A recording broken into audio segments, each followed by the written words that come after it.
Baik, 1, 2, 3. Suara saya bisa didengar ya, Pak Dede ya? Iya, Pak. Bapak. Ya, baik. Bismillahirrahmanirrahim. Assalamualaikum warahmatullahi wabarakatuh. Waalaikumsalam. Ya, yang kami hormati Bapak Wakil Rektor 3 Universitas Tirtayasa atau yang mewakili, Bapak Wakil Dekan 3 Fakultas Keguruan dan Ilmu Pendidikan, Bapak Damanhuri, Ibu Ketua Jurusan PPKN, Ibu Dr. Ratnasari Dewi, Bapak Sekjur, Pak Kalab, Bapak dan Ibu dosen segenap sivitas akademika Untirta, seluruh peserta, Bapak dan Ibu, ya, karena di sini pesertanya saya lihat juga beragam, yang kami hormati, ya, semoga kita semua dalam keadaan sehat walafiat ya. Ini sesuai dengan alokasi waktu yang diberikan di rundown, saya cuma 45 menit ya. Saya sudah siap-siap dengan slide untuk 2 jam gitu. Karena di webinar sebelumnya saya dikasih alokasi waktu di salah satu perguruan tinggi itu sampai 3 jam gitu ya. Jadi udah kayak kuliah beneran gitu ya. Oke, karena waktunya terbatas mungkin kita sambil ngobrol saja Bapak Ibu ya, dan rekan-rekan semua, kita dalam suasana santai saja mungkin ya Pak Dede ya, kita tidak usah tegang walaupun mungkin di sini ada Pak Wakil Dekan gitu ya, Pak Kajur ya, Pak Sekjur dan Bapak Ibu dosen lainnya khususnya di prodi PPKN gitu. Mungkin apa namanya, saya ingin izin share screen. Pak Dede punten, waktu saya berapa menit? Kalau tidak salah 45 ya, masih tetap atau jadi 3 jam Pak Dede? Masih 45 menit atau berkurang Pak Dede? Oh, oke, baik. Kalau diam berarti iya gitu ya katanya. Jadi, oke. Iya, gitu Pak. Ya, oke, baik ya. Sudah kelihatan ya, Bapak dan Ibu ya. Jadi kita akan diskusi ya sebetulnya bagaimana sih peran pajak dalam memulihkan perekonomian Indonesia gitu ya. Ini sebetulnya bahasan yang cukup berat gitu ya, karena saya kira juga ini menjadi tugas atau PR yang menantang gitu ya bagi para ekonom, termasuk juga apa namanya regulator ya, pemerintah ya, dan instansi-instansi terkait gitu, termasuk juga kita mungkin di kampus ya, ini juga kita perlu memikirkan bersama nih. Jadi ini bukan hanya PR-nya pemerintah gitu ya, hanya PR-nya Kementerian Keuangan atau Ditjen Pajak. Saya kira ini menjadi tugas kita semua sesuai dengan perannya masing-masing gitu ya. Nah, mungkin saya coba membahas ya ini kalau sampai semua ya kita diskusikan ya, kalau tidak nggak apa-apa ya Bapak Ibu ya, kita pokoknya santai saja, nggak ngejar target gitu ya. Nah, mungkin kita bicara dalam kondisi COVID, update saja Bapak Ibu, ini sekedar informasi saja, data yang saya kutip dari BNPB ya, ini saya kopas langsung, nggak saya modifikasi. Kondisi COVID memang saat ini, walaupun saya juga bingung ya, kalau di masyarakat sepertinya masyarakat sudah menganggap sepertinya COVID tidak ada gitu ya. Saya jalan keluar gitu, itu sudah sedikit sekali yang menggunakan masker. Kebetulan saya tinggal punten di Tangerang Selatan, jadi masih Provinsi Banten juga ya. SMA saya juga di Tangerang juga, saya dari SMA Negeri 1 Tangerang Kota ya, di Jalan Dan Mogot gitu. Jadi saya warga Banten juga lah. Nah, ini cukup memprihatinkan gitu ya, kondisinya tetap masih naik sebetulnya ya, walaupun kalau kita lihat juga yang sembuh banyak, tapi apa namanya, behavior atau perilaku dari masyarakat kita gitu terkadang mungkin masih menganggap remeh gitu ya. COVID mah cuma apa namanya, cuma isu lah gitu ya, cuma lelucuan aja gitu ya, bobodoran gitu ya kalau orang Sunda bilang. Padahal sebetulnya tidak gitu ya. Kebetulan istri saya juga bertugas di Rumah Sakit Umum Tangerang Selatan. Istri saya kebetulan dokter gitu ya. Itu analisnya beliau, stafnya beliau itu udah banyakkan komplain karena staf istri saya itu sudah analis ya. Istri saya kebetulan dokter di lab. Itu sudah banyak yang kena gitu ya. Jadi akhirnya tenaga medisnya berkurang di rumah sakit khususnya di Tangerang Selatan. Sampai-sampai istri saya pun ikut nge-swab gitu ya. Jadi jarang-jarang tuh dokter spesialis sampai ikut nge-swab gitu ya. Karena udah saking kurangnya tenaga. Yang repot nih ketika tenaga medis sudah banyak yang kena gitu ya. Ini repot banget ya. Jadi gambarannya seperti itu Bapak dan Ibu serta rekan-rekan semua ya, kesadaran kita sendiri sepertinya masih kurang gitu ya. Ini yang saya lihat, mudah-mudahan saya salah gitu ya. Nah, kemudian di sisi lain mungkin perkembangan Covid Bapak Ibu juga ikut update gitu ya. Mulai dari Sinovac ya, sebetulnya banyak juga sih perusahaan lain yang mencoba, cuma sepertinya yang intens bekerja sama dengan Indonesia ini sepertinya Sinovac, dan sebenarnya ada beberapa lagi perusahaan lain gitu ya, termasuk lembaga riset di Indonesia ya, lembaga Eijkman bekerja sama dengan Universitas Padjadjaran gitu. Ini update terakhirnya ya, harapannya vaksin itu akan selesai laporannya ya sampai dengan Januari gitu ya. Tapi saya tanya ke istri saya gitu ya, saya bilang emang bikin vaksin secepat itu gitu ya. Ya bikinnya sih mungkin bisa cepat gitu kan, tapi pengujiannya kan harus dicek impact-nya ya, kemudian dampak ke tubuh dan sebagainya. Jadi tidak serta-merta ketika COVID ini vaksinnya keluar, terus kita jadi bebas merdeka gitu ya, kemana-mana nggak pakai masker gitu ya, ya tidak melakukan 3M lah gitu ya. Saya kira itu juga bukan yang kita harapkan gitu ya, karena vaksin ini sendiri juga tidak menggaransi bahwa kita akan jadi bebas dari pandemi gitu ya. Info yang saya dapat, jadi kadang saya suka mencuri dengar juga tuh istri saya setiap pagi mengikuti update kuliah dari profesor-profesornya. Jadi istri saya juga sedang kuliah lagi mengambil program dokter subspesialis atau SP2. Itu saya mendengarkan paparan dari profesor-profesor di luar negeri gitu ya. Mereka bilang juga ini virus tetap berkembang juga gitu ya. Mereka juga berevolusi gitu. Artinya yang bisa jadi vaksin ini vaksin untuk virus yang A gitu ya. Padahal sekarang kondisi virusnya sudah mungkin D gitu ya. Sudah beregenerasi gitu. Nah, jadi kita tidak bisa menganggap enteng Bapak Ibu dan kawan-kawan semua ya. Mungkin lanjut aja ya, ini cuplikan saja berita yang saya kutip ya. Jadi penelitian ini membuktikan atau ada berita bagusnya gitu ya, bahwa vaksin akan dapat diproduksi dan seterusnya. Tapi saya kira tadi dengan catatan begitu ya, bukannya kita pesimistis, tapi saya kira kita juga perlu realistis gitu ya. Tidak serta-merta perilaku kita jadi bebas sebebas-bebasnya ya, karena vaksinnya ini udah lagi dibikin gitu ya. Nah, terkait dengan ini kita melihat bahwa pemerintah juga cukup serius ya mendukung pengadaan khususnya terkait dengan vaksin ya. Ini ditandai dengan atau diindikatori dengan terbitnya PP nomor 99 tahun 2020 ya, sebagai dasar hukum atau landasan hukum untuk pengadaan vaksin ya. Jadi upaya-upaya saya kira bukan hanya di Indonesia gitu ya, di banyak negara pun ini menjadi concern yang sangat tinggi gitu ya, khususnya bagi pemerintah. Nah, di Indonesia sendiri kalau kita lihat data dari Badan Pusat Statistik ya, walaupun mungkin report yang saya cek, saya coba tanya-tanya juga ke teman-teman yang di BPS gitu ya, report yang terupdate-nya belum dirilis gitu ya, mungkin dalam proses penyelesaian ya, updating, kemudian validasi dan sebagainya. Kalau kita lihat di sini tingkat ketimpangan pengeluaran penduduk Indonesia per Maret ya, mohon maaf, walaupun mungkin ini kalau kita bandingkan dengan sekarang mungkin angkanya juga berbeda gitu ya. Ini gini rasio kita, maaf, per Maret ini sebesar 0,381. Mohon maaf mungkin bagi Bapak Ibu atau mungkin peserta yang tidak berlatar belakang ekonomi gitu ya. Jadi gini rasio ini merupakan perbandingan antara atau gap gitu yang terjadi antara si orang kaya dan si orang miskin, kira-kira gitu bahasa awamnya gitu ya. Kalau bahasa teknis ekonominya mungkin nanti Bu Ida bisa menjelaskan gitu ya. Kebetulan saya dan Bu Ida nih kuliahnya S2-nya sempat bareng ya, di Tokyo juga sempat ketemu ya Bu Ida. Nah,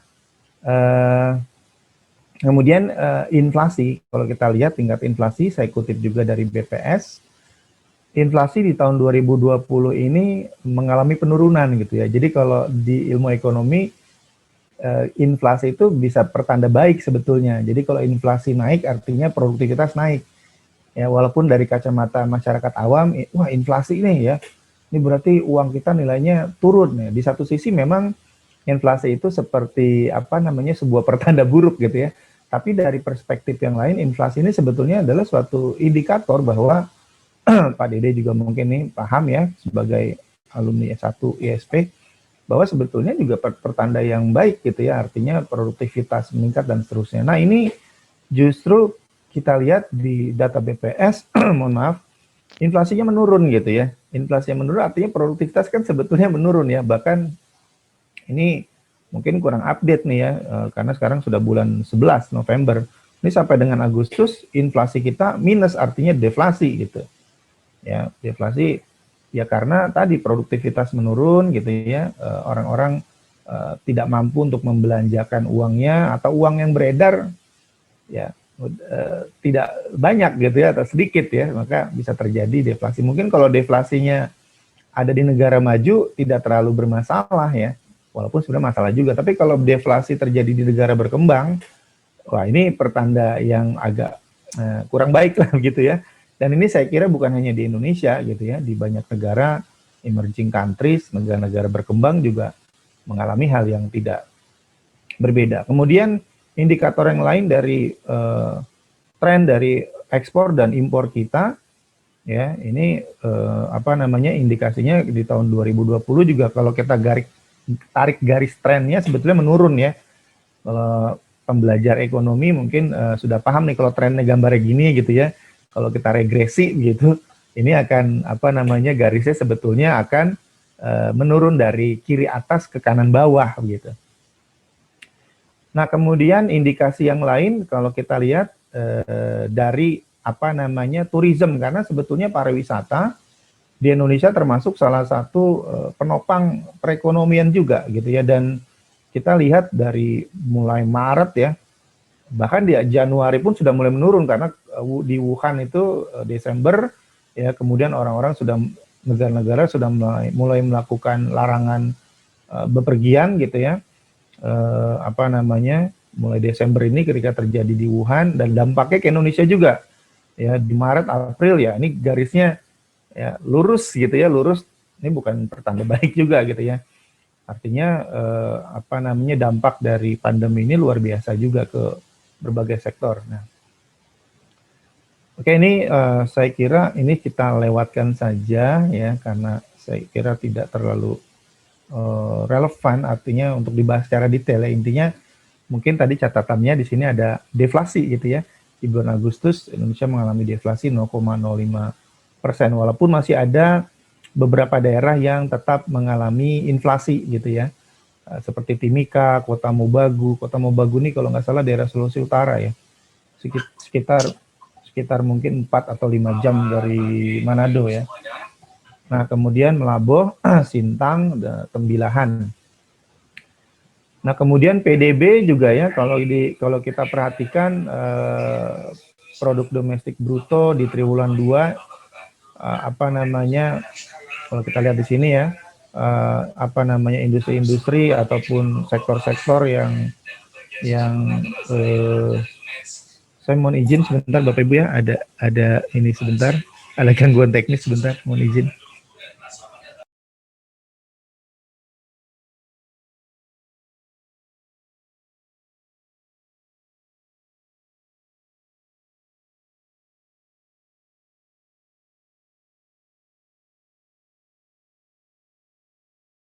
Mohon izin ya, saya lanjutkan.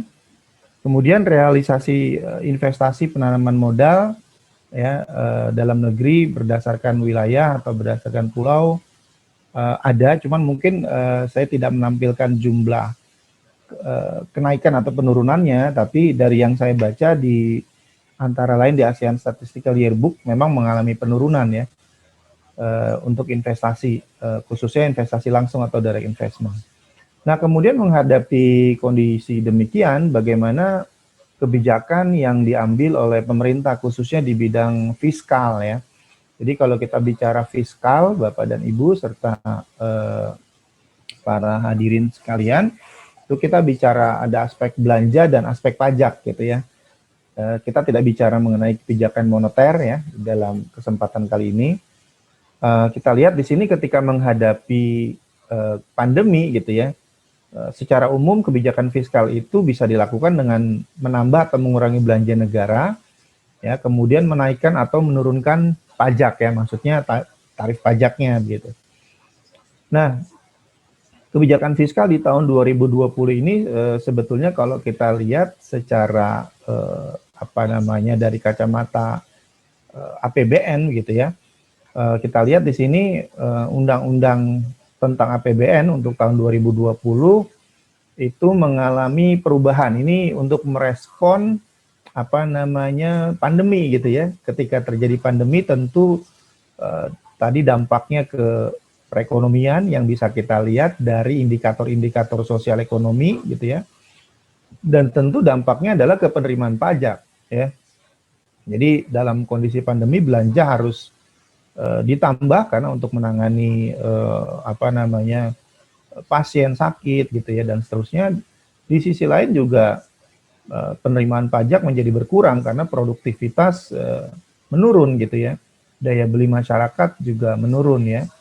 Sebagian kelompok masyarakat dengan ekonomi menengah ke atas itu menahan belanjanya sehingga secara sistem gitu ya, secara keseluruhan membuat perekonomian kita menjadi menurun. Oleh karena itu ya, kalau kita belajar atau kita ulang kembali konsep dalam teori di ekonomi, ketika market gagal gitu ya dalam membuat mekanisme, maka harus ada government intervention atau intervensi pemerintah. Nah, ini dilakukan melalui APBN gitu ya kebijakannya.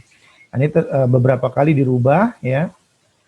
Postur dalam APBN terakhir kalau saya tidak salah, mohon mungkin nanti dikoreksi atau ditambahkan gitu ya, dengan Perpres 72 tahun 2020 ya.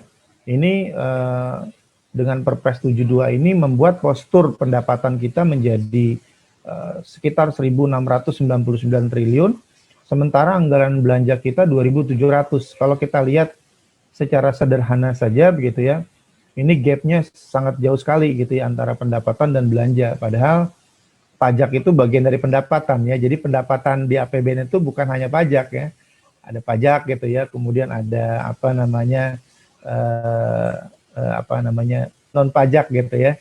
Selain pajak termasuk hibah dan seterusnya. Nah, oleh karena itu ya, ini penjelasannya. Nah, oleh karena itu bagaimana ya, kebijakan yang diambil di masa resesi ini kita lihat dulu dari sisi praktisnya, apa yang dilakukan oleh pemerintah kan gitu ya. Pemerintah melakukan beberapa hal ya, saya kira cukup banyak, walaupun nanti perlu kita lihat kembali apakah memang ini sudah tepat atau belum gitu ya. Pertama, bantuan sosial ya, ada insentif UMKM dan lain sebagainya, ini dikeluarkan di awal-awal terjadinya pandemi gitu ya. Kemudian pemberian gaji ke-13 bagi PNS dan pensiunan ya. Ini juga diberikan oleh pemerintah dengan tujuan untuk meningkatkan consumption atau konsumsi di masyarakat ya. Jadi tujuannya gaji 13 ini jangan dibeliin emas gitu ya, atau dibeliin investasi yang lain, tapi harapannya dibelanjakan gitu ya, supaya bahasa kitanya mungkin ya, perekonomiannya muter gitu ya, uangnya muter gitu ya. Kita belanja makanan di warung, warungnya belanja bahan baku, beli sayur, beli beras, petani bisa bekerja dan seterusnya gitu ya. Ada multiplier efeknya lah, kira-kira seperti itu. Kemudian pemerintah juga di sini mengeluarkan peraturan Permenaker ya, tahun 2020 nomor 14 tentang pemberian bantuan bagi pegawai swasta dengan gaji di bawah 5 juta. Kemudian dari sisi pajak ya, di sebelah kanan pemerintah mengeluarkan beberapa ketentuan dan sudah juga beberapa kali direvisi atau diubah gitu ya. Perubahan atau revisi ini dilakukan dalam rangka merespon ya, merespon apa yang terjadi dalam masyarakat, tentu dengan pengetahuan atau informasi yang diperoleh oleh pemerintah ya, melalui Kementerian Keuangan. Dalam hal ini sebagai administraturnya adalah Direktorat Jenderal Pajak ya, ada PMK 28 ya, PMK 143 ya direvisi. revisinya gitu maksud saya. Kalau kita lihat di sini ya mungkin secara teknisnya ada insentif yang diberikan oleh pemerintah ini dua hal sebetulnya dari sisi pajak. Yang pertama memfokuskan pada wajib pajaknya, pada orangnya begitu, langsung kepada orangnya. Kemudian yang kedua memfokuskan pada barang dan jasa. Ya, jadi insentif diberikan pada barang dan jasa walaupun nanti kan ujung-ujungnya tetap kepada masyarakat atau wajib pajak gitu ya. Cuma kalau yang di bawah ini dia mampir dulu gitu ya secara tidak langsung. Kalau yang di atas fokus pada wajib pajak ini secara langsung. Ini mulai dari PMK 23 tahun 2020 kemudian diamandemen atau direvisi ya terakhir dengan PMK 110 tahun 2020 berbagai macam, saya kira banyak sekali insentifnya. Mungkin nanti di sesi Bu Ida mungkin beliau akan menjelaskan ya lebih detail. Nah, bagaimana sebetulnya kontribusi pendapatan negara dalam APBN dari sisi pajak ya? Ini saya kutip dari rencana strategisnya DJP. Jadi kalau kita lihat memang pendapatan atau kontribusi pajak dari tahun ke tahun itu dari sisi nominal meningkat terus gitu ya, walaupun mungkin dari sisi persentase ya fluktuatif ya, tapi dari sisi nominalnya saya kira target penerimaan pajak itu nggak ada ceritanya turun gitu ya.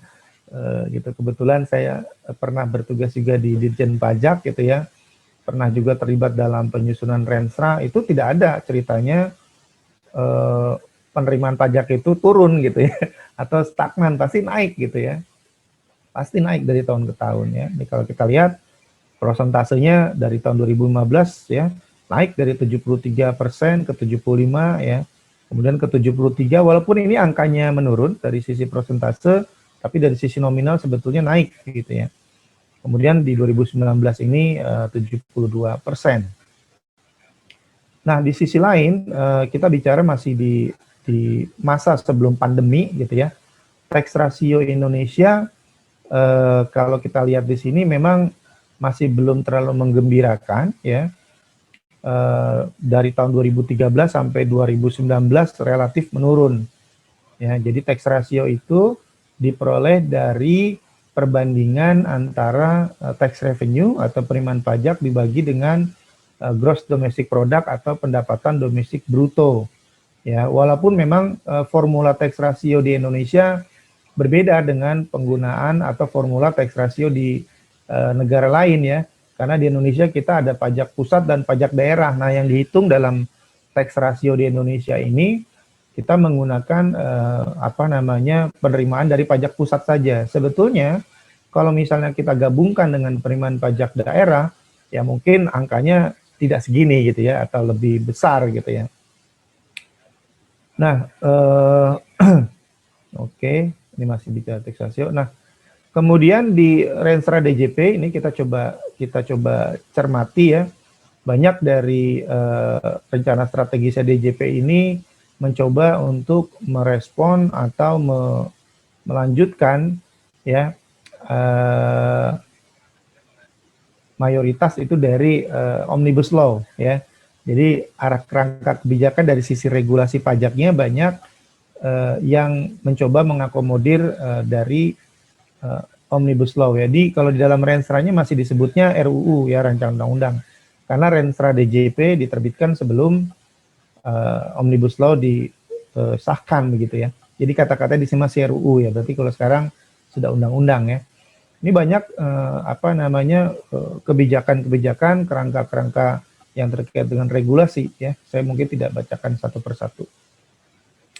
Termasuk juga untuk mengakomodir ya pajak atau penerimaan pajak dari sisi atau dari transaksi cross border, Ditjen Pajak melakukan terobosan dengan mengendorse atau mengusulkan teknik dalam memperoleh informasi ya yang dikenal dengan tax examination abroad. Ini dari Perdirjen nomor 2 tahun 2020 ya. Jadi tax examination abroad ini dilakukan dengan latar belakang bahwa kita memiliki kesulitan, tax authority atau otoritas pajak memiliki kesulitan dalam memperoleh informasi mengenai wajib pajak yang ada di luar negeri. Jadi kalau Indonesia ya berarti DJP agak sulit memperoleh informasi yang lengkap begitu ya, mengenai wajib pajak yang mungkin sedang diperiksa gitu ya, atau sedang diteliti begitu ya, mungkin dilakukan pemeriksaan bukti permulaan dan sebagainya. Serta juga kondisi sebaliknya ya, kantor pajak negara lain ketika mereka sedang melakukan pemeriksaan terhadap wajib pajaknya, kebetulan misalnya berada di Indonesia begitu ya, mereka memiliki kesulitan. Oleh karena itu kita mengadakan kerjasama yang berbentuk tax examination abroad gitu ya.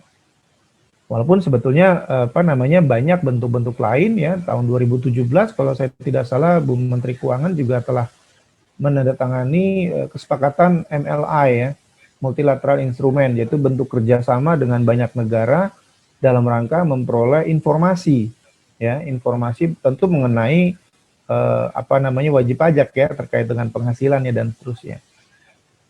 Ini saya tidak jelaskan secara detail. Nah, kemudian ya kita masuk ke pembahasannya ya. Nah, sebetulnya peran pajak itu seperti apa ya, sesuai dengan topik dalam webinar ini, untuk meningkatkan perekonomian. Jadi ada beberapa pendekatan fiskal ya, fiskal policy yang bisa dilakukan. Saya kutip dari beberapa riset gitu ya.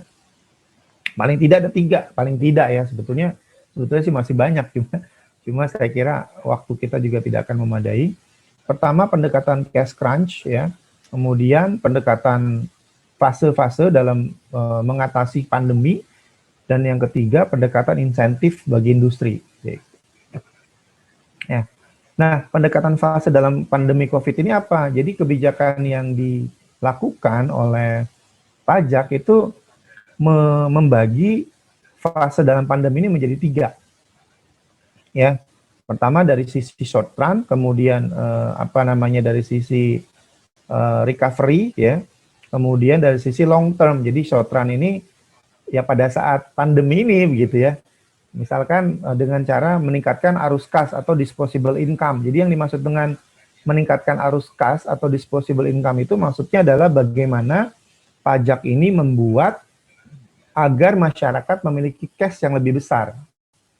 Ya, jadi bayar pajaknya nggak usah atau nggak usah banyak-banyak gitu ya. Nah, ini DJP sudah melakukan cukup banyak gitu ya. Misalnya yang paling sekarang sedang dipromosikan mungkin terkait dengan libur bayar pajak bagi UMKM gitu ya. Kemudian diskon untuk atau pemotongan atau pengurangan untuk angsuran PPh pasal 25, ya ada 21, 22 dan seterusnya. Itu sebetulnya tujuan jangka pendek. Ya.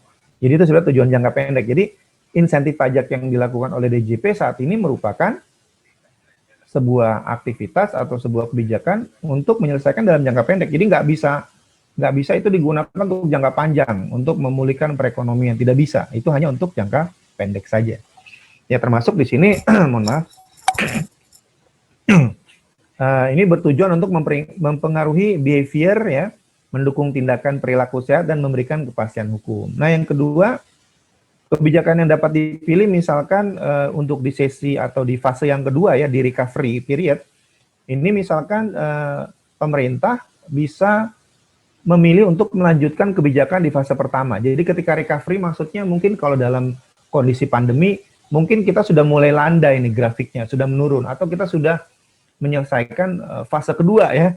Katanya kan gitu ya, kalau kita baca, kalau kita lihat di berbagai media, rata-rata negara-negara itu kondisi pandeminya nggak selesai satu, udah grafiknya turun, nanti dia naik lagi gitu ya. Nah kita belum tahu nih, kita ini masih di fase yang pertama atau kedua nih untuk di COVID-nya maksud saya ya.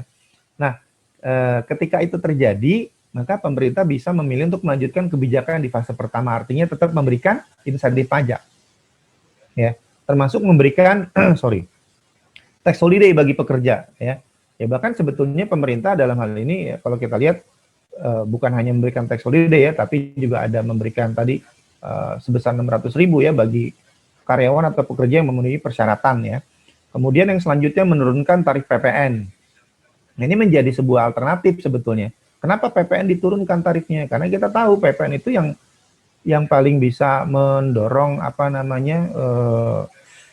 konsumsi begitu ya. dengan tarif 10% saat ini, yang saat ini masih berlaku gitu ya. Mungkin masyarakat berpikir gitu, tapi begitu mungkin tarifnya diturunkan, nah mungkin akan meningkatkan tingkat konsumsi. Walaupun kalau dalam ilmu ekonomi kita perlu lihat apakah yang dibebaskan atau diturunkan PPN ini merupakan barang-barang yang elastis atau inelastis kan gitu ya. Kalau barang-barang yang elastis ya begitu diturunkan dampaknya langsung konsumsi meningkat. Tapi kalau barang-barang inelastis mau naik mau turun ya nggak terlalu signifikan gitu ya perubahannya. Tentu ini perlu kajian lebih lanjut ya untuk menurunkan tarif PPN. Tapi tadi bahwa tujuan dari penurunan tarif PPN ini adalah untuk meningkatkan konsumsi begitu ya. Baik untuk BKP, barang kena pajak, maupun JKP, jasa kena pajak. Nah, kemudian yang tahap yang ketiga atau fase ketiga ini strategi jangka panjang. Maksudnya strategi jangka panjang ini dalam rangka pemulihan perekonomian gitu ya. Nah, di sini walaupun kita belum tahu nih kapan fase 1 dan 2 berakhir ya. Kita juga belum tahu. Kalau kemarin beberapa waktu yang lalu kita sempat mendengarkan ya mantan wakil presiden Pak JK begitu ya. Beliau kalau tidak salah menyebutkan bahwa di Indonesia ini pandemi sampai 2021 atau 2022 ya. Mohon maaf saya lupa gitu ya. Jadi wah kalau dilihat 2022 gitu ya misalnya. Wah ini lama juga nih gitu ya. Wah luar biasa nih tantangannya gitu. Nah, mungkin nanti ke depannya dalam jangka panjang ya terdapat beberapa konsep atau usulan ya yang coba kami kemukakan untuk mengembalikan biaya yang hilang atau cost akibat pandemi COVID. Antara lain misalkan mungkin pemerintah ya sebagai alternatif bisa mengenakan windfall tax ya. Windfall tax untuk industri tertentu. Jadi windfall tax itu maksudnya dari setiap kejadian Bapak Ibu ya, itu pasti banyak yang sengsara gitu ya, banyak yang kena dampaknya. Tapi di sisi lain akan ada pihak-pihak atau orang-orang yang mendapatkan keuntungan. Nah, orang-orang yang mendapatkan keuntungan itulah yang kita pajaki gitu ya. Gitu. Jadi mungkin kita sering menyaksikan kan banyak industri yang turun gitu ya. Contohnya apa nih? Nah, misalkan ini yang sedang kita lakukan di media yang kita lakukan Zoom ya. Begitu sebelum pandemi kan gitu ya. Pendapatan dari Zoom Incorporation itu nggak terlalu besar gitu ya. Tapi begitu pandemi karena orang banyak beraktivitas di menggunakan layanan seperti Zoom, kemudian mungkin ada Google Meet dan sebagainya, maka peningkatan pendapatannya luar biasa. Ya. Berarti kalau di kita gimana? Apa tuh ya? Kalau kita kan mungkin nggak punya Zoom ya, ya mungkin layanan-layanan yang berbasis IT seperti penggunaan kuota pasti kan. Berarti perusahaan-perusahaan telekomunikasi itu mereka tanda petik saat ini mendapatkan windfall. Perusahaan-perusahaan telekomunikasi, ya kan? Nah, mungkin ini pemerintah bisa dalam hal ini Ditjen Pajak ya bisa coba ya mengenakan windfall tax ini gitu ya dengan mungkin tarif yang lebih tinggi dibanding yang normal gitu ya. Misalkan tarif PPh Badan 25% ya, walaupun di Omnibus Law disebutkan menjadi 20%. Nah, mungkin bisa kita naikin gitu. Ya. Ini dalam jangka panjangnya karena mereka yang mendapatkan keuntungan dan mungkin jenis-jenis industri yang lain. Tentu ini harus dilakukan dengan cermat ya, tidak secara gegabah begitu ya. Hanya dengan tebak-tebakan, saya kira pemerintah juga perlu melakukan kajian terlebih dahulu ya. Dan juga memberikan fasilitas off pajak. Artinya off pajak nih sama sekali nggak mengut pajak. Bagi perusahaan-perusahaan tertentu yang memang mereka membutuhkan rangsangan insentif begitu untuk menaikkan produktivitasnya gitu. Cash flow-nya dinaikin dulu nih. Kalau secara accounting kita bicara berarti gimana caranya menaikkan cash flow-nya mereka dulu? Ya berarti urusan-urusan pajak di-off-kan dulu. Ya. Tentu mungkin ketika kita bicara pajak kan banyak nih, ada PPN ya, mungkin ada PPh-nya, mungkin ada pajak daerah dan sebagainya gitu ya. Ini bisa kita off-kan. Kenapa? Karena kita sedang mengejar pertumbuhan lagi nih, mengembalikan, bukan mengejar pertumbuhan sebetulnya, mengembalikan paling tidak mendekati posisi awal kita. Kalau sebelumnya pertumbuhan ekonomi di 2019 katakan 5,3% gitu ya. Paling tidak kita jangan sampai minus kan gitu ya. Terakhir Bu Menteri Keuangan menyampaikan kita resmi resesi gitu ya dengan pertumbuhan minus gitu kan. 5,3%-nya paling tidak minusnya dikurangi atau ya bisa naik. Alhamdulillah gitu ya. Seperti itu. Nah, Ini yang bisa dilakukan dari sisi kebijakan fiskal ya atau policy, tax policy. Nah kemudian konsep yang lain gitu ya, pendekatan yang lain yang bisa dilakukan oleh pemerintah adalah dengan pendekatan cash crunch. Ya cash crunch ini fasilitas penangguhan pembayaran pajak. Nah sebetulnya di Indonesia tadi ya sudah dilakukan tuh ya. Tapi mungkin masih berupa potongan gitu ya, angsuran PPh pasal 25 gitu ya. UMKM ada libur bayar pajak gitu ya untuk UMKM ya. Nah di sini contoh cash crunch misalkan dilakukan di Jerman, Prancis, Spanyol dan UK ya, ditangguhkan bayar pajaknya. Bukan dibebaskan loh ya, ditangguhkan, artinya sebetulnya masih harus bayar pajak gitu ya, tapi ditangguhkan dulu gitu. Kasih nafas dulu nih si industri atau perusahaan-perusahaan untuk bisa bergeliat lagi. Kemudian pemberian fasilitas berupa insentif penghasilan bagi pekerja yang terdampak pandemi. Tadi di Permenaker ya, Peraturan Menteri Tenaga Kerja juga tadi sudah ada sebetulnya di Indonesia, walaupun mungkin besarannya ya perlu kita sesuaikan lagi gitu ya. Kemudian pemberian fasilitas libur membayar hutang. Nah, kalau di Italia, UK, dan Spanyol bahkan libur bayar utang. Maksudnya apa? Perusahaan-perusahaan ini dalam skala besar biasanya mereka memiliki utang dan kewajiban membayar bunga kepada pihak ketiga ya. Baik itu perbankan mungkin ya, maupun kepada pihak ketiga lainnya, mungkin bagi perusahaan yang menerbitkan obligasi berarti ya gitu ya. Nanti para pemilik sertifikat obligasinya gimana nih caranya, mau nggak mereka nih bunganya itu ditunda gitu ya. Tentu ini perlu intervensi pemerintah gitu ya. Ini tidak bisa dilakukan secara mekanisme pasar gitu ya.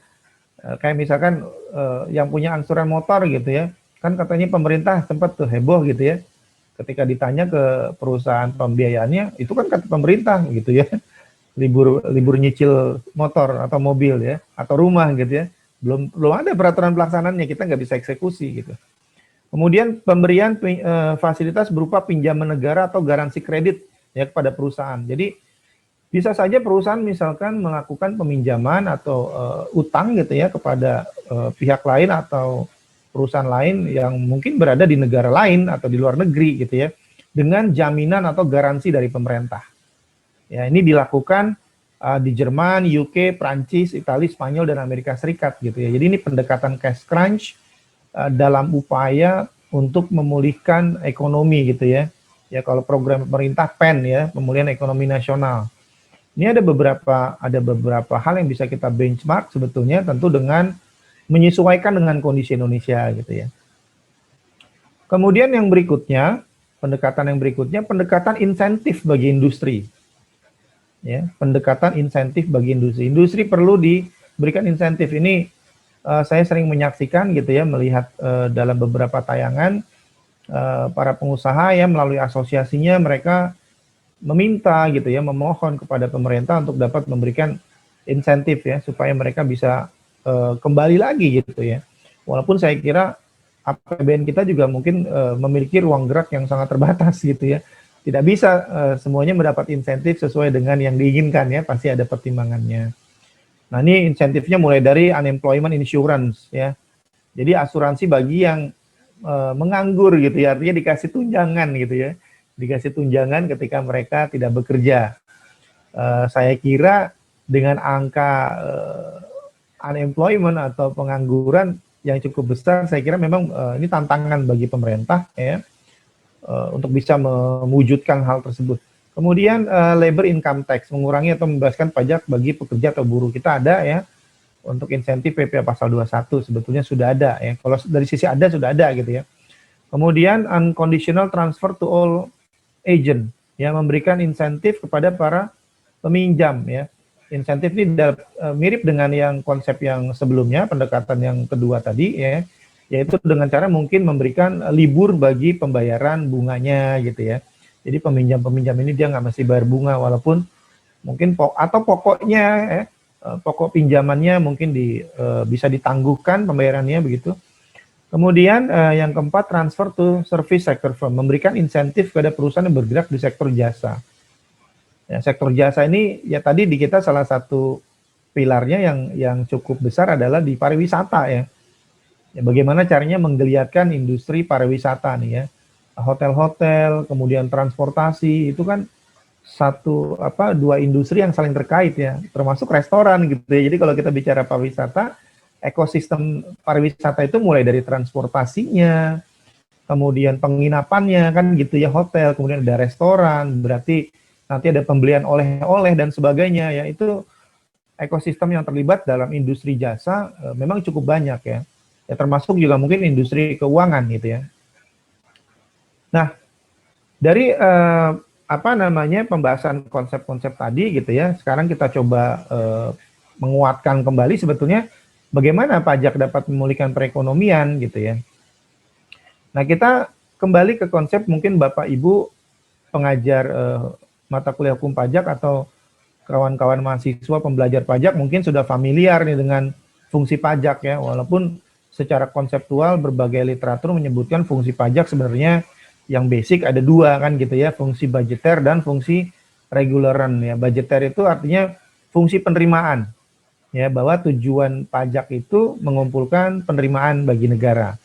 Kemudian yang kedua reguleran, mengatur gitu ya, mengatur itu tujuan utamanya bukan mencari penerimaan pajak gitu ya, tapi untuk mengatur misalkan kenapa alkohol dikenakan pajak yang relatif tinggi ya, tujuannya supaya orang tidak meminum atau mengkonsumsi kan gitu ya. Nah, dari dua fungsi ini ada fungsi yang sebetulnya strategis, yaitu fungsi redistribusi pendapatan. Ya, jadi pajak itu sebetulnya kalau kita bilang, wow, negara ini cuma bisa ngambil uang aja gitu ya. Sebetulnya ngambil uang bukannya terus bayarnya ke kantor pajak gitu ya, atau untuk petugas pajak, tapi masuk ke kas negara. Kalau itu pajak pusat gitu ya. Kalau pajak daerah berarti ke kas daerah. Nah, masuk ke dalam kas daerah, kas negara ya, baik pusat maupun daerah, kemudian nanti akan dibelanjakan.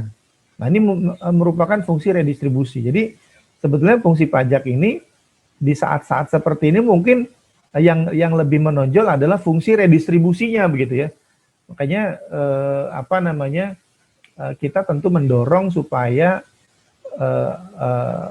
golongan-golongan masyarakat dengan ekonomi menengah ke atas gitu ya, itu tetap memiliki patriotisme, nah, gitu ya, tetap memiliki loyalitas yang tinggi kepada bangsa dan negara dengan tetap bayar pajak gitu. Jadi kalau memang dia mampu ya jangan ikut-ikutan, orang pada nggak bayar pajak, pemerintah ngasih insentif, udah saya juga nggak bayar pajak gitu. Nah ini saya kira bukan seperti itu ya. Jadi bagi mereka yang memang mampu gitu ya, memang memiliki kelebihan dan memang dari sisi peraturan yang ada memang dia wajib gitu ya, dia memiliki kewajiban dalam membayar pajak, tentu dia harus melaksanakan itu gitu ya. Nah, caranya tentu Bapak dan Ibu serta hadirin yang saya hormati, tentu cara memulihkan ini dari sisi pajak pun tidak bisa sendirian gitu ya. Pemerintah tidak bisa sendirian, perlu ada kerjasama, perlu ada teamwork gitu ya yang baik, sinergi yang baik antara pemerintah, ya masyarakat dan pelaku usaha gitu. Jadi pajak ini jangan hanya, itu kan urusan pemerintah gitu ya, biar pemerintah aja lah ya. Ya tentu kita boleh mengkritisi, tapi tentu kita juga harus memiliki solusi gitu ya, sesuai dengan kapasitas yang kita miliki. Nah, apa yang bisa dilakukan oleh pemerintah gitu ya? Nanti saya membagi menjadi 3 gitu ya, berdasarkan tadi di pembahasan kita sebelumnya. Yang pertama, secara basic ya, di paling bawah ini pemberian insentif pajak. Jadi pemberian insentif pajak ini dilakukan untuk mengatasi kondisi pandemi dalam jangka pendek ya, supaya cash flow dari masyarakat atau ya bahasa ekonominya disposable income dari masyarakat gitu ya, itu bisa menjadi lebih baik dan konsumsi di masyarakat meningkat gitu ya, harapannya seperti itu, perekonomian pertumbuhan bisa naik. Ini yang paling basicnya ya, pemberian insentif, dan ini memang sudah dilakukan untuk jangka pendek ya. Direktorat Jenderal Pajak sebagai administratur sudah melakukan ini gitu ya, dengan diterbitkannya peraturan Menteri Keuangan dan seterusnya gitu ya. Kemudian yang kedua, strategi windfall tax dan off tax gitu ya. Jadi versi tadi usulan yang saya sampaikan bisa kita melakukan gitu ya, dengan mengkaji kira-kira wajib pajak mana yang akan dikenakan pajak dengan lebih gitu ya dibandingkan dengan wajib pajak yang lain. Tapi di sisi lain ada kelompok-kelompok wajib pajak yang memang perlu kita berikan off pajak, ya, supaya dia tetap bisa hidup gitu ya, bisa merekrut kembali karyawan-karyawan yang dirumahkan kan gitu ya, bisa mengembalikan kembali bayaran yang tadinya dipotong 50%, 30% ya. Ini saya kira dampaknya luar biasa. Nah, itu bisa kembali gitu. Nah, kemudian yang di sisi paling atas ya, dan ini mungkin strategiknya, melakukan tax reform untuk mengatasi dampak krisis. Jadi, ketika kita bicara tax reform, bukan tax reform yang dimaksud dalam perubahan sistem pemajakan dari official ke self assessment tahun 84, tapi tax reform ini memang perlu dilakukan secara berkala ya. Kita tentu sebagai pembelajar pajak pernah mendengar ada sebuah doktrin atau adagium tax follow business kan gitu ya. Tax follows business artinya perkembangan peraturan pajak itu mengikuti perkembangan bisnis, mengikuti perkembangan perekonomian. Nah, ini sekarang kondisi kita ya, akibat pandemi ini luar biasa, oleh karena itu pemerintah misalkan bisa melakukan tax reform. Tentu tax reform versinya berbeda dengan yang dilakukan tahun 84 gitu ya.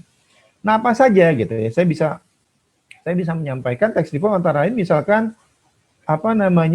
kita bisa menargetkan ya perbaikan GDP ya, perbaikan GDP atau PDB untuk meningkatkan penerimaan pajak. Jadi kalau kita bicara pajak, Bapak dan Ibu serta hadirin, itu kita nggak bisa semata-mata hanya mikirnya pajak tarifnya dinaikin, bukan. Tapi gimana pajak bisa naik? Ya ekonominya harus normal dulu, ekonominya bertumbuh dulu. Baru penerimaan pajaknya akan mengikuti secara alamiah gitu ya. Gimana caranya tadi ya? Sebetulnya berkaitan nih dengan yang di poin yang pertama, di yang paling bawah, pemberian insentif pajak. Harapannya seperti itu ya. Kemudian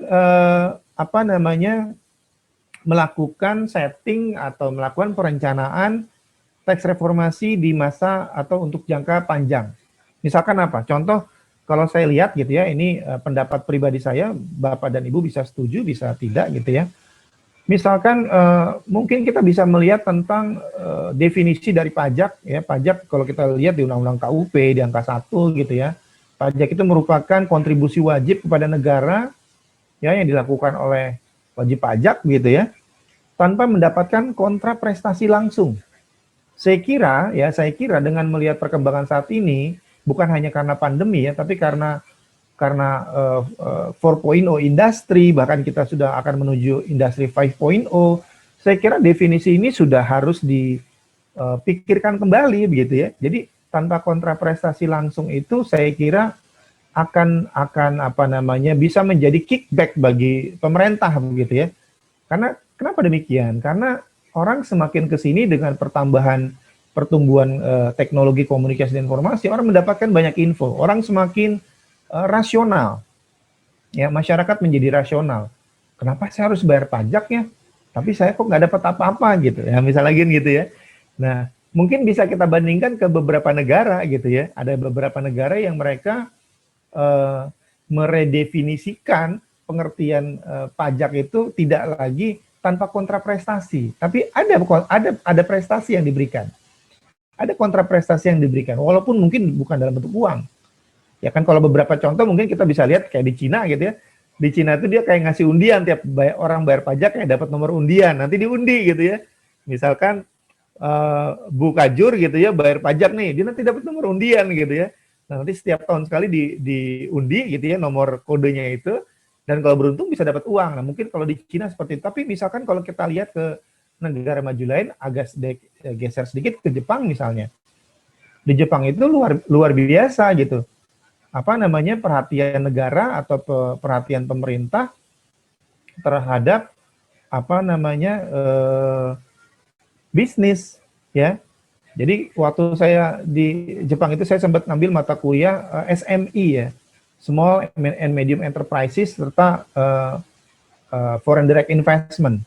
Jadi kebijakan pemerintah di Jepang mereka sebetulnya melaksanakan yang kontraprestasi itu, walaupun pelakunya bukan DJP ya, subjeknya bukan NTA, bukan kantor pajaknya Jepang, tapi pemerintah yang lain gitu ya, pemerintah yang lain. Oke, waktu saya sudah habis ya. Oke, ini sudah habis atau masih ada 5 menit lagi, Pak Dede? Pak Dede? 5 menit lagi. Ya, baik.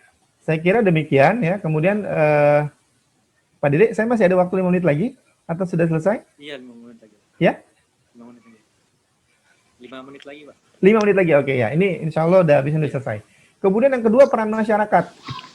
Ya, peran masyarakat apa ya? Masyarakat ya meningkatkan konsumsi, tentu meningkatkan konsumsi dalam artian tidak, wah ini saya harus jaga-jaga nih gitu ya. Nah bagi yang mereka memiliki kelebihan rezeki gitu ya, ya mereka bisa meningkatkan konsumsi dengan misalkan membeli produk dalam negeri. Nah ini juga yang dikampanyekan oleh pemerintah gitu ya. Kemudian pemberdayaan UMKM. Ya, jadi kita belanja misalkan ya mungkin ya tidak ke yang sifatnya industri atau perusahaan besar ya, tapi kita belanja di warung tetangga begitu ya, beli nasi uduknya di depan rumah gitu ya, menghidupkan UMKM. Kemudian gotong royong. Nah ini mungkin yang beririsan dengan prodi atau jurusan di Untirta ya, PPKN gitu ya. Ketika kita bicara tentang Pancasila semangatnya gotong royong. Gotong royong apa? Bayar pajak. Gitu ya. Jadi bayar pajaknya itu penuh dengan kesadaran tadi ya, sudah saya sampaikan sebelumnya, bagi mereka yang memiliki kelebihan ya bayar. Gitu ya, bayar kita tidak berusaha ngumpet-ngumpet atau beralasan gitu ya. Saya kena dampaknya juga misalkan gitu ya. Mungkin nggak kena PPh 21 tapi misalnya kena PPh yang jenis PPh yang lain gitu ya, atau PPOP atau badannya. Kemudian yang terpenting ini tetap mengikuti protokol kesehatan ya. Tadi itu ya, kesadaran kita tuh dampaknya luar biasa. Semakin banyak yang kena, biaya pemerintah semakin besar. Dan itu semakin membebani APBN, pemerintah semakin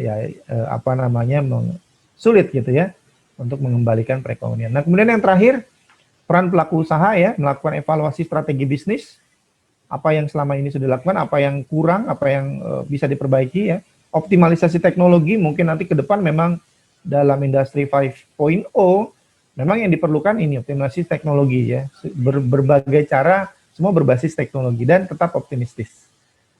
Saya kira itu ya, kesimpulannya terakhir, dampak pandemi luar biasa ya terhadap perekonomian, dan seluruh komponen bangsa harus bersatu padu ya, tidak bisa sendiri-sendiri. Lapisan masyarakat tetap dapat mengambil peran sesuai dengan kemampuan dan potensi, dan yang terakhir serta ini yang paling penting ya, kita harus yakin dan berdoa ya kepada Yang Maha Kuasa ya, supaya Indonesia bisa mampu menghadapi dampak pandemi. Saya kira demikian yang bisa saya sampaikan, Bapak dan Ibu. Mohon maaf apabila ada kesalahan. Assalamualaikum warahmatullahi wabarakatuh. Baik, terima kasih Kang Dede atau Mas Dede Zulhad. Iya. Ya, Assalamualaikum warahmatullahi wabarakatuh.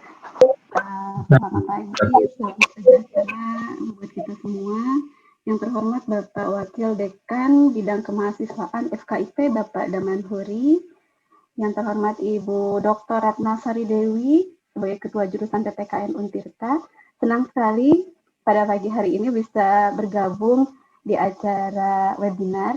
Kebetulan ketika saya lihat flyer yang bicara nanti Pak Ferry, perasaan kenal gitu, nggak taunya kita memang pernah ya Pak Ferry ya, sempat satu institusi, kemudian Pak Ferry pindah ke menjadi pengajar, dan ya alhamdulillah bisa ketemu lagi di acara webinar pada pagi ini. Saya izin share screen ya.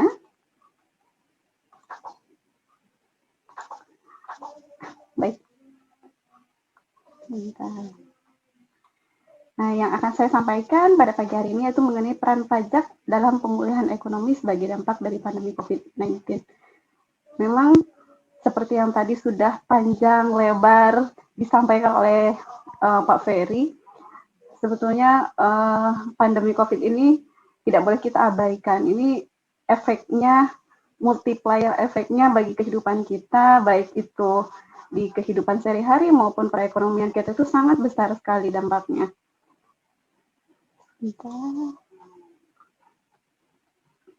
Nah, kalau tadi Pak Ferry juga sudah menjelaskan tentang bagaimana kasus COVID di seluruh Indonesia maupun di dunia. Nah, ini juga sedikit ingin mengulas sejarahnya COVID itu. Kita mulai di Januari mungkin ya, ketika di Cina pertama kali ditemukan kasus ini, kemudian mulai melebar ke seluruh dunia, dan bahkan Indonesia pada saat itu sempat yakin bahwa kita tidak akan terkena dampak ini, tapi ternyata di bulan Maret ketika kasus mulai muncul di Indonesia, ternyata kita tidak bisa membendungnya, sehingga kita melihat adanya peningkatan kasus yang sangat signifikan. Nah, di Maret tanggal 18 Maret WHO sudah menyatakan bahwa COVID sebagai pandemi di seluruh dunia. Maka Indonesia juga sejak saat itu, termasuk juga Direktorat Jenderal Pajak, mulai harus aware dengan keadaan ini. Sehingga kita juga bisa lihat dampak, karena dampaknya ini akan sangat terlihat. Kita bisa lihat di sini demografi dampak COVID-19 terhadap kehidupan masyarakat. Pertama, mengenai status bekerja. Jadi BPS melakukan survei ke masyarakat pada awal-awal tahun 2020 kemarin ketika pandemi COVID mulai merebak.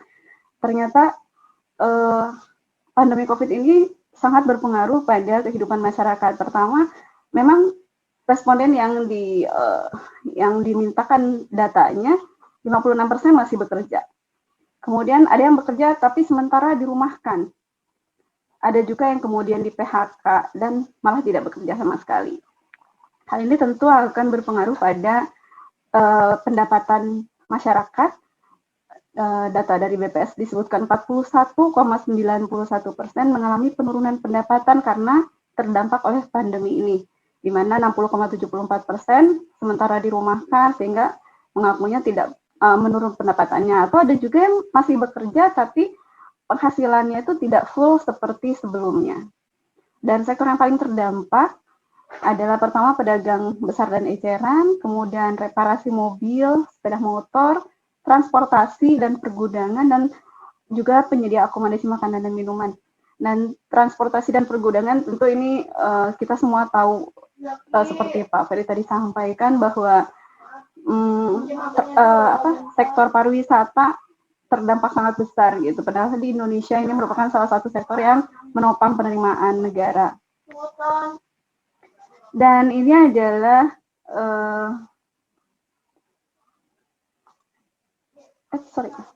ini adalah biaya yang sudah disediakan oleh pemerintah sejak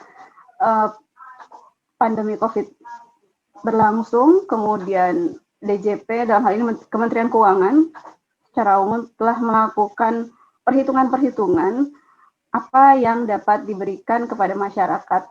Nah, maka kita melihat ada 600 lebih triliun yang dialokasikan dalam rangka penanganan pandemi COVID ini. Yang dialokasikan tentu untuk bidang kesehatan, kemudian perlindungan sosial, insentif usaha, UMKM, pembiayaan korporasi, dan bidang sektoral dan Pemda. Artinya DJP tidak mau diam. DJP tidak tinggal diam. Karena melihat perkembangan kondisi perekonomian saat ini, perlu kiranya diberikan insentif perpajakan selama masa pemulihan ekonomi nasional. Oleh karena itu, pemerintah juga melakukan pembaharuan dan memperpanjang kebijakan-kebijakan pemberian insentif perpajakan yang awalnya hanya sampai dengan September 2020, saat ini menjadi sampai dengan Desember 2020. Nah, ini respon Direktorat Jenderal Pajak terhadap kondisi pandemi COVID-19.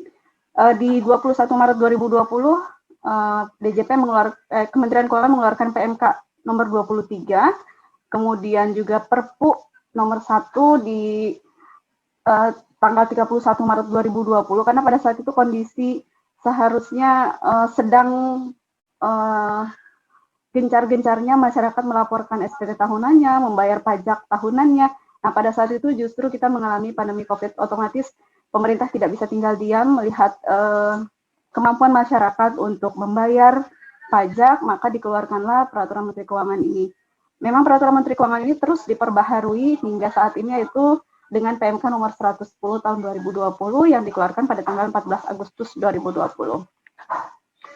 Nah, perluasan insentif ini ada beberapa yang teman-teman mungkin juga boleh ketahui, yang awalnya tadinya tidak diberikan insentif, namun setelah dilakukan analisa dan research oleh pihak Kementerian Keuangan, ternyata mereka juga terdampak oleh COVID, maka secara secara periodik Kementerian Keuangan melakukan evaluasi dan kemudian mengeluarkan peraturan-peraturan pemerintah yang merevisi peraturan pemerintah sebelumnya. Nah, yang pertama, insentif yang diberikan oleh pemerintah adalah terhadap pajak penghasilan pasal 21. Yang awalnya ini sudah seharusnya dipotong oleh instansi atau tempat bekerja wajib pajak, saat ini dia ditanggung oleh pemerintah. Dan ini berlaku sampai dengan Desember 2020. Namun tentu yang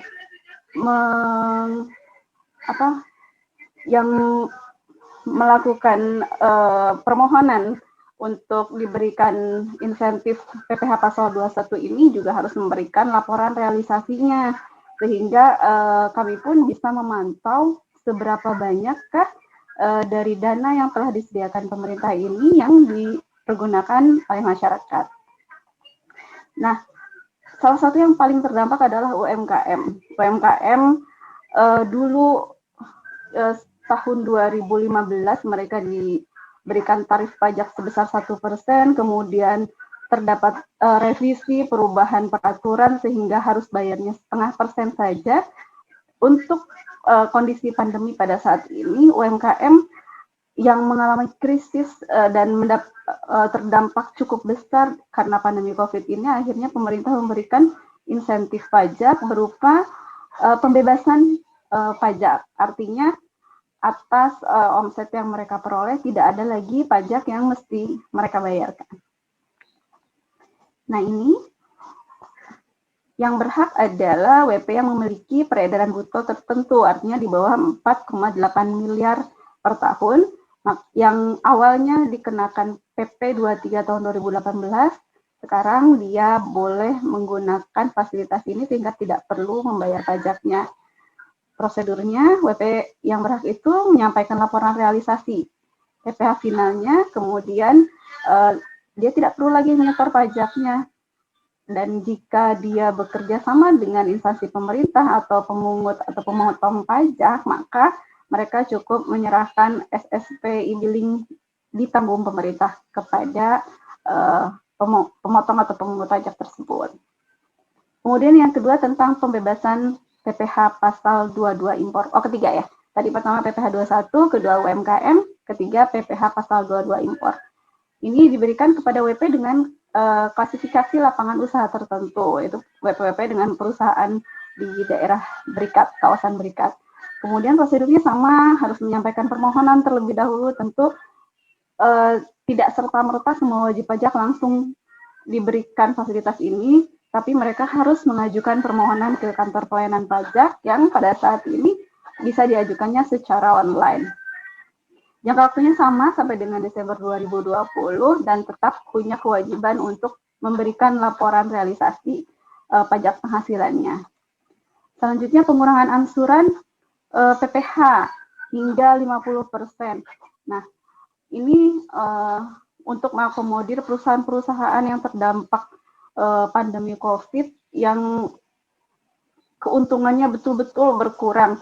Nah, untuk perusahaan-perusahaan seperti ini yang awalnya harus bayar 100% setiap bulannya dari perhitungan pajak tahun sebelumnya, saat ini diberikan keringanan angsuran hingga 50%. Dan terakhir itu pengembalian pendahuluan PPN. Yang berhak tentu WP dengan klasifikasi lapangan usaha tertentu. Klasifikasi lapangan usaha tertentunya sudah ditetapkan di dalam peraturan Menteri Keuangan dan cukup banyak, ribuan klasifikasi, sehingga mungkin teman-teman nanti bisa coba baca-baca sendiri dari PMK, mulai PMK 23 sampai dengan 110. Nah, ini kita bisa lihat tren pemanfaat insentif fiskal yang melakukan permohonan itu memang terus meningkat, karena tentunya teman-teman di kantor-kantor pajak semuanya melakukan sosialisasi yang begitu masif, walaupun melalui media yang sangat terbatas seperti saat ini, namun alhamdulillah bisa menjangkau jauh lebih luas, informasi ini disampaikan kepada masyarakat. Untuk di Banten sendiri, pemanfaat insentif fiskal sampai saat ini ada 32.000 lebih, baik itu yang memanfaatkan insentif PPh 23, 21, 22, dalam negeri 22, impor 23 dan 25. Ini sebetulnya jumlahnya sangat sedikit sekali gitu ya. Kami sangat menyayangkan sebetulnya banyak masyarakat yang belum memanfaatkan insentif ini. Mungkin ada kekhawatiran kalau sekarang daftar NPWP misalnya karena untuk mendapatkan insentif ini nantinya seperti apa. Padahal apa yang kami lakukan, Direktorat Jenderal Pajak lakukan justru untuk mendorong perekonomian masyarakat dan juga mengajak wajib pajak atau masyarakat secara umumnya untuk paham tentang pajak dan kita sama-sama bergotong royong untuk menghadapi pandemi ini. Nah, seperti tadi Pak Ferry juga sempat sampaikan, kita menghadapi tantangan revolusi industri, bahkan sekarang sudah mau 5.0 gitu kan. Nah, begitu juga dengan DJP, kami lihat transaksi-transaksi ini sudah tidak ada batasan lagi. International transaction bisa terjadi kapan saja dan tidak ada batasan dengan negara-negara luar gitu. Maka tentu sangat banget dibutuhkan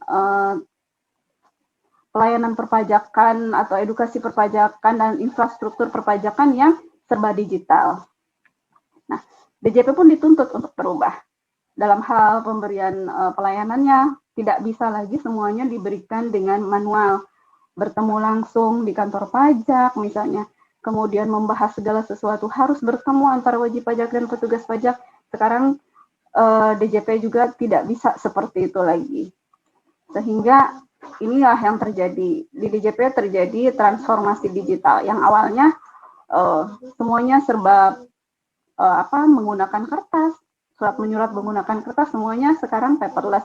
Kami sudah punya sistem yang tidak hanya digunakan oleh Direktorat Jenderal Pajak, tetapi juga oleh Kementerian Keuangan secara umum.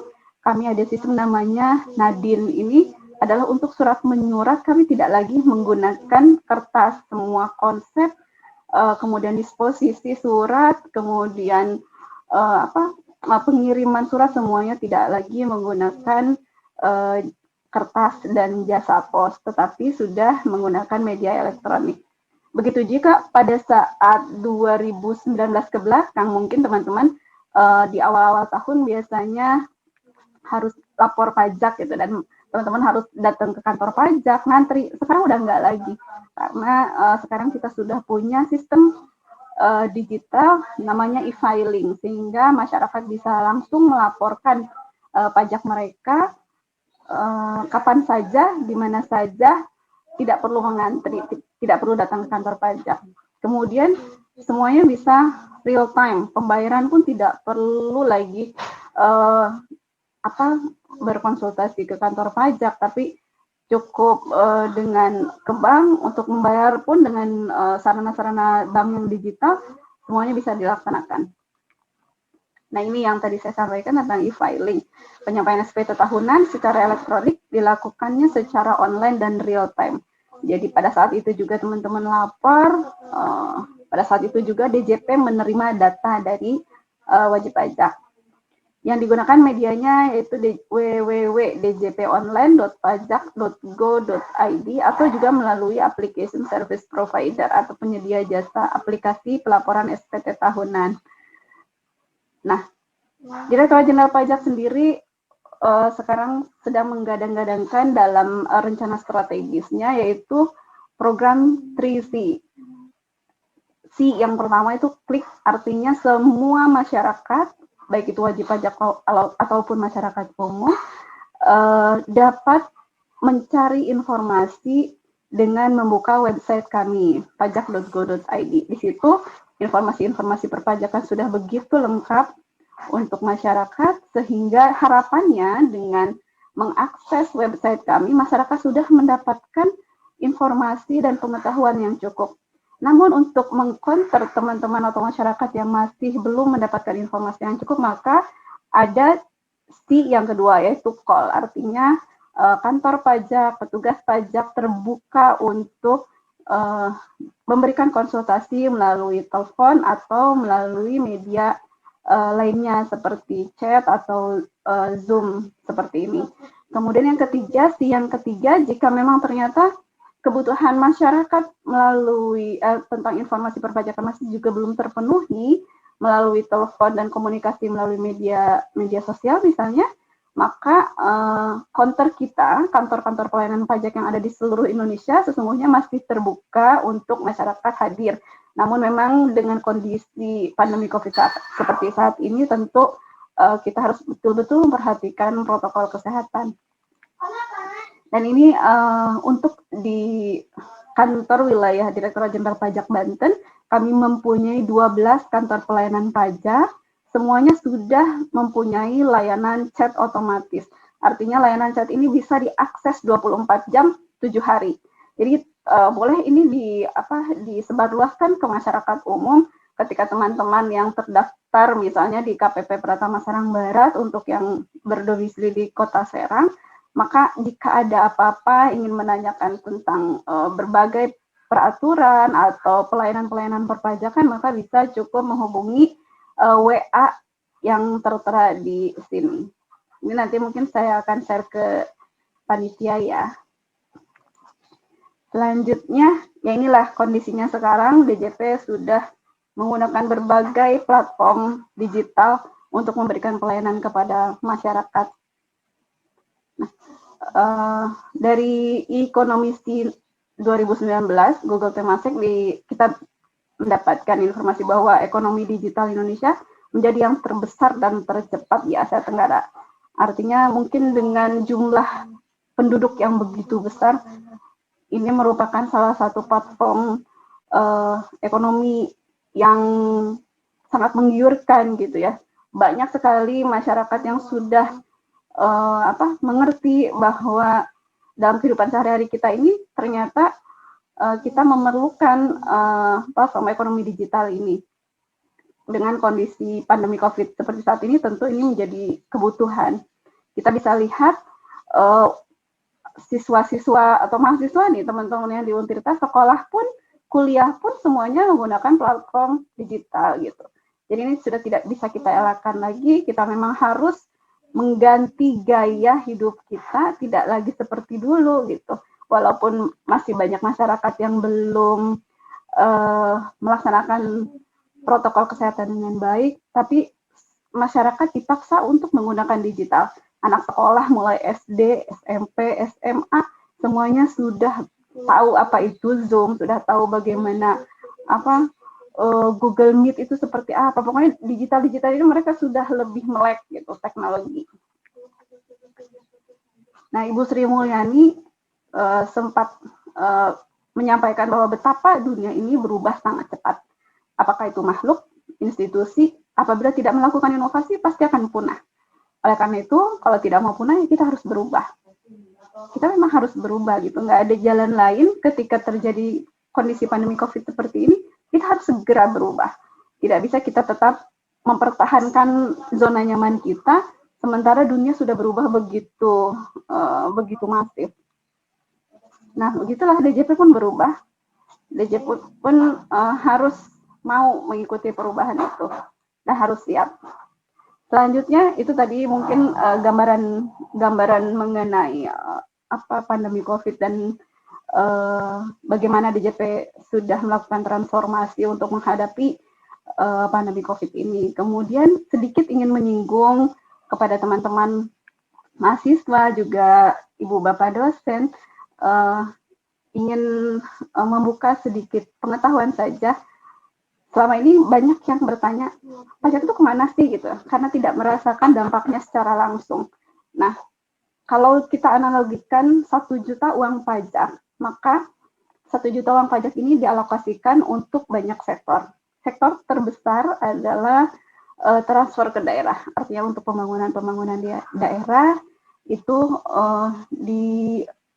mendapat porsi yang paling besar dari uang pajak kita. Kemudian untuk pelayanan umum cukup besar dan ekonomi juga mendapat porsi yang sangat besar. Apalagi ini dalam kondisi yang normal, apalagi dengan kondisi sekarang, ekonomi, kesehatan, pendidikan mendapat porsi uang pajak yang lebih besar lagi. Ini gambarannya saja bahwa banyak sektor yang mendapatkan anggaran pembiayaan itu melalui uang pajak. Nah, kita kan ingin maju, negara kita ingin maju. Pemerintah kita juga harus bisa mengelola negara ini dengan baik sehingga masyarakat juga bisa merasakan dampak dari pembayaran pajak itu seperti apa gitu. Nah, untuk bisa memberikan pelayanan terbaik kepada masyarakat, tentu negara membutuhkan dana untuk memutar roda penerimaan. Ini kita bisa lihat penerimaan perpajakan kita dari tahun ke tahun, tadi juga sempat disinggung oleh Pak Ferry, bahwa ini meningkat terus. Kalau secara persentase mungkin sempat mengalami penurunan, tapi secara nilai rupiahnya mengalami peningkatan yang sangat signifikan. Dan untuk APBN 2020 dari penerimaan perpajakan kita harus mengumpulkan sebesar 1.865 triliun. Tentu ini untuk masa pandemi COVID seperti sekarang sungguh sangat berat sebetulnya beban yang harus kami tanggung untuk bisa memenuhi kebutuhan negara dalam APBN 2020 ini. Tapi kami tetap optimis dan kita sama-sama berdoa mudah-mudahan apapun kondisinya kita masih bisa memaksimalkan usaha kita sehingga biaya untuk negara ini bisa terakomodir melalui sektor perpajakan. Nah, dari tahun ke tahun kita bisa lihat statistiknya kurang lebih 82% lah pendapatan negara ini ditopang dari sektor perpajakan. Tapi kenyataan di lapangan ketika kita melakukan riset dari populasi masyarakat Indonesia yang sejumlah 250 juta jiwa, ternyata hanya 30,08 juta saja yang terdaftar. Dan dari 30,08 juta yang terdaftar, hanya 12,7 juta WP saja yang lapor. Dan hanya 1,55 juta WP yang bayar. Jadi 1,55 juta WP yang bayar inilah yang menopang 80% pembiayaan negara kita. Sebetulnya ini angka yang sangat rendah, artinya tingkat kepatuhan wajib pajak di Indonesia sebetulnya masih sangat rendah dan masih harus terus kita support atau kita edukasi supaya bisa meningkat. Dan ternyata ada loh yang tidak melakukan kewajibannya, tapi yang menuntut haknya, artinya dia nggak mau bayar pajak gitu. Apalagi dengan kondisi pandemi COVID seperti sekarang, mereka beralasan, oh saya juga terkena dampak kok gitu, jadi nggak mau bayar pajak gitu. Padahal sebetulnya tidak, dan tapi tetap menuntut haknya. Dia harus diberikan kesehatan yang fasilitas kesehatan yang bagus, transportasi yang bagus, jalan yang baik, jembatan yang baik. Pokoknya fasilitas infrastruktur dia menuntut supaya pemerintah bisa menyediakan yang terbaik. Sementara dia sendiri tidak mau melakukan kewajibannya. Kita sebut itu sebagai free rider. Artinya dia numpang lah gitu dari fasilitas yang sudah disediakan oleh pemerintah, tapi dia tidak mau berpartisipasi. Maka seharusnya apa sih yang kita harus lakukan gitu? Nah, yang pertama tentu untuk ingin sekali mengajak, ini mahasiswa ini kan future taxpayers ya. Jadi saya ingin sekali mengajak teman-teman, ada yang sudah mulai berusaha ketika masih kuliah, maka ayo yuk segera daftarkan diri untuk dapat nomor pokok wajib pajak. Mendaftarnya pun sekarang nggak ribet gitu, tinggal masuk ke pajak.go.id, kemudian teman-teman registrasi secara online dan hanya upload KTP-nya saja.